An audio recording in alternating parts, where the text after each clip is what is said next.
শহীদ আলিফকে যেভাবে মারা হয়েছে, এই সাহসটা পাইল কোথায়?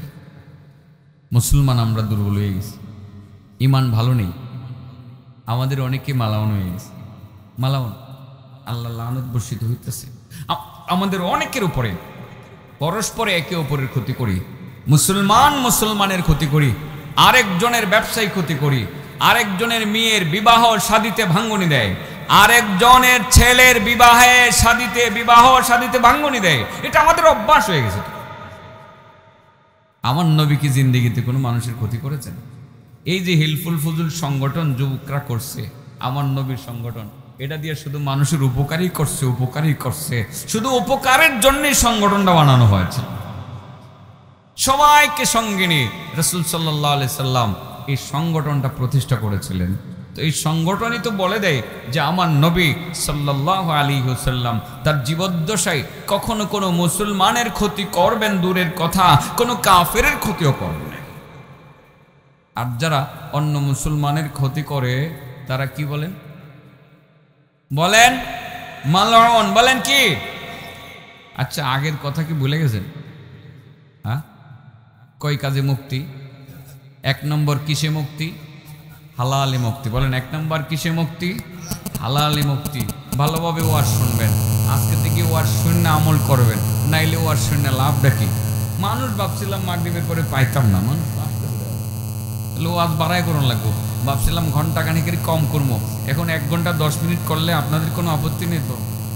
হ্যাঁ, এশার নামাজের পরে বয়ান আছে অনেক দূরে, তো সেখানে হয়তো আধা ঘন্টা লেটে যাবো, টেলিফোন করে বলে দেবো যে আমার মহব্বতের এলাকায় এখানে 1 ঘন্টার কমে ওয়াজ না করলে, 1 ঘন্টার কমে ওয়াজ করলে আর মানবে না। এটা বলে দেবো, বলে দিয়া কিছু ওয়াজ আজকে করবো, তবে মনে রাখেন একবারে সুল্লালাম লবণ লাগাই দেবো, ছাড়াছাড়ি নেই। চরিত্র উন্মোচন করতে হবে, তো চরিত্র উন্মোচন করতে হবে।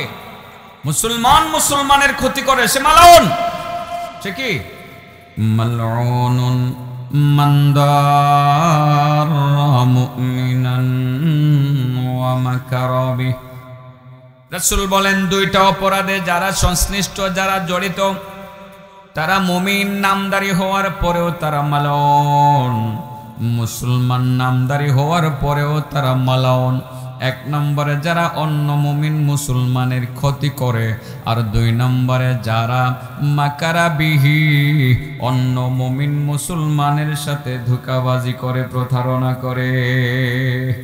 1.5 ইঞ্চি কাঠ দিবে বলে যারা 200 টাকা কম দেয়, নিজের গাভীর খাঁটি দুধ বলে যারা পানি মিশাইয়া দুধ বিক্রি করে, যারা পুকুরের রুই মাছকে নদীর রুই মাছ বলে মিথ্যা কথা বলে প্রতারণা করে যারা বিক্রি করে, ওই সমস্ত লোকদেরকে বলা হয় ধোঁকাবাজ।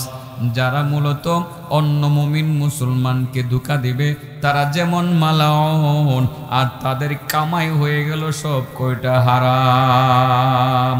আর হারাম খাইয়া মুক্তি পাওয়া সম্ভব না। মুক্তি পাওয়ার জন্য 3টা কাজ করা লাগবে। 1 নাম্বার কাজটা হইল হালাল খাওয়া লাগবে। কি খাওয়া লাগবে? হালাল খাওয়া লাগবে।